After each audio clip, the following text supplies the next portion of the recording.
When McLaren brought Oscar Piastri into Formula One, the plan was simple. Lando Norris was the proven star, the driver the team had built around for years. Piastri was meant to learn, pick up experience, and slowly grow into a future leadership role.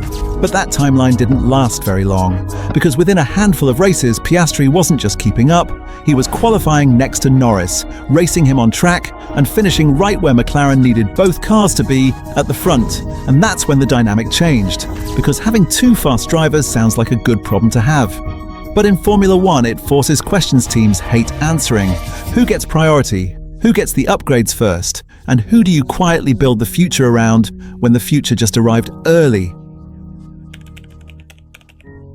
Oscar Piastri didn't arrive in Formula One with hype. He arrived with a resume. Formula 3 champion, Formula 2 champion, back-to-back. No long apprenticeship, no slow build, just straight to the top of every category he entered. And that pattern didn't stop when he reached Formula One, because while most rookies spend their first season learning how not to crash, Piastri was already racing experienced drivers like he'd been there for years.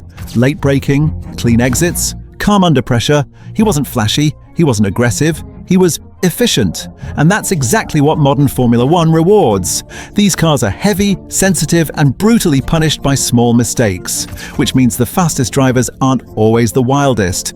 They're the ones who can repeat lap time after lap time without overheating tires or losing rhythm. That plays perfectly into Piastri's style. While others fight the car, he adapts to it. While others push for hero laps, he builds races.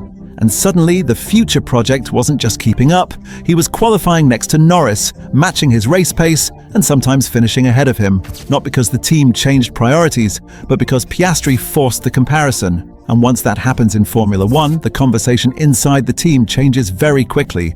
Because now it's not about development anymore, it's about results. And results create pressure, even in teams that say they treat both drivers equally.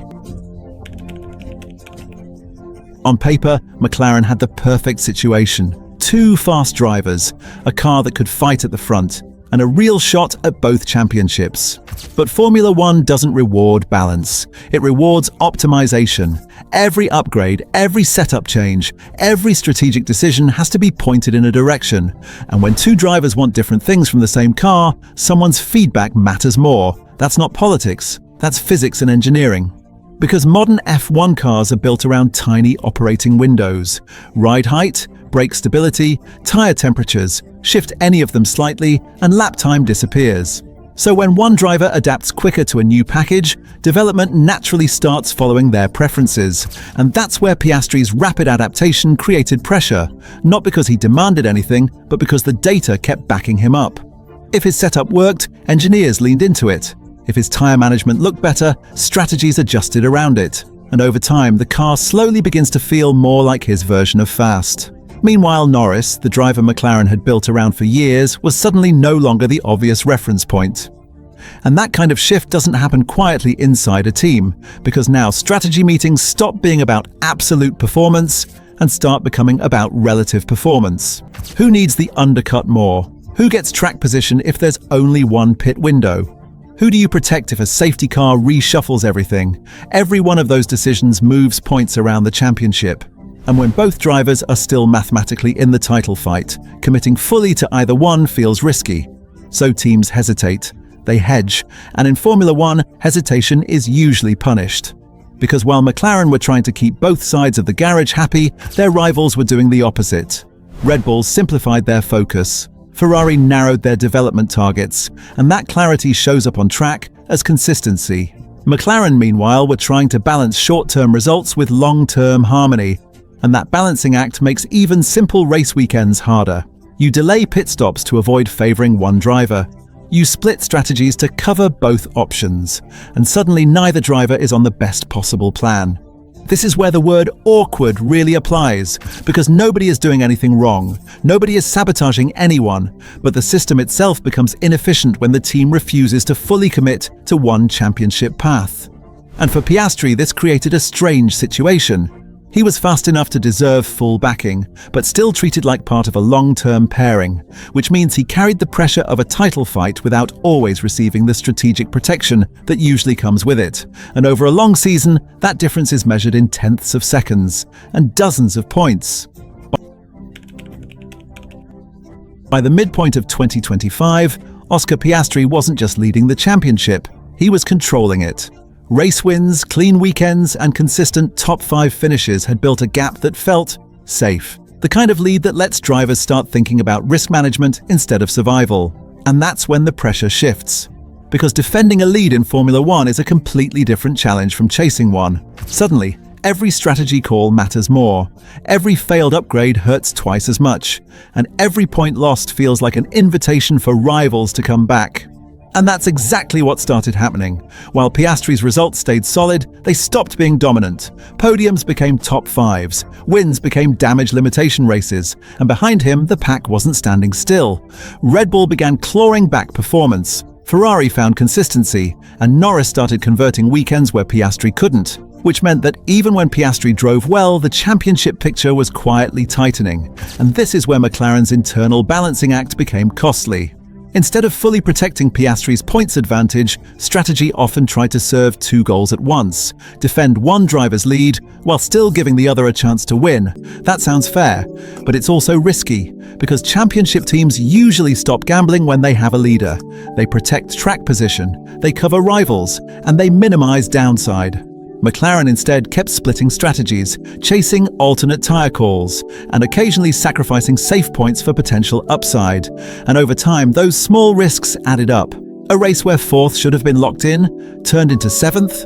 A podium that could have stabilized the standings became a missed opportunity. And slowly, the massive points cushion that once protected Piastri stopped being a cushion at all. But there's another layer to this that rarely gets talked about. Because while Piastri was managing a championship lead for the first time in his career, he was also learning how to deal with internal competition that never went away. He wasn't racing the field alone, he was racing his teammate every weekend. And when both drivers remain in theoretical title contention, neither one gets the psychological comfort of full team backing. There's no clear safety net, no obvious "we'll protect your race" calls, just constant pressure to keep delivering. And that kind of environment doesn't just test pace, it tests decision-making: when to push, when to settle, when to accept points, and when to risk them. And for a driver still early in his Formula One career, that learning curve can be brutal. By the time the season reached its final stretch, the narrative had completely flipped. Piastri wasn't protecting a big lead anymore. He was chasing, and chasing in Formula One almost always means taking risks. Different strategies, more aggressive overtakes, and fewer conservative decisions, which only makes consistency harder. So what started as a season of control slowly turned into a season of reaction. And when the championship finally slipped away, it didn't feel like one big mistake. It felt like the result of a dozen small ones, made by a team trying to stay fair, in a sport that rewards being ruthless. So this is the awkward truth about Oscar Piastri. He isn't just McLaren's future anymore, he's their present. He's fast enough to win races, consistent enough to fight for championships, and calm enough to handle pressure that breaks far more experienced drivers. But that creates a dilemma McLaren can't avoid forever. Because teams that win titles don't run on perfect balance, they run on clear priorities. At some point, someone gets built around, someone gets protected in strategy calls, and someone becomes the center of the long-term plan. If McLaren can't make that decision, then seasons like 2025 won't be remembered as bad luck. They'll be remembered as missed opportunities. And for Piastri, the question is simple. Does he become McLaren's championship leader? Or does he become the driver who proved he could win titles before the team was ready to commit to him? Because in Formula One, talent gets you noticed. But timing and team decisions decide who actually becomes champion. If you enjoyed this video, subscribe, leave a comment, and check out my other videos that are more than speed.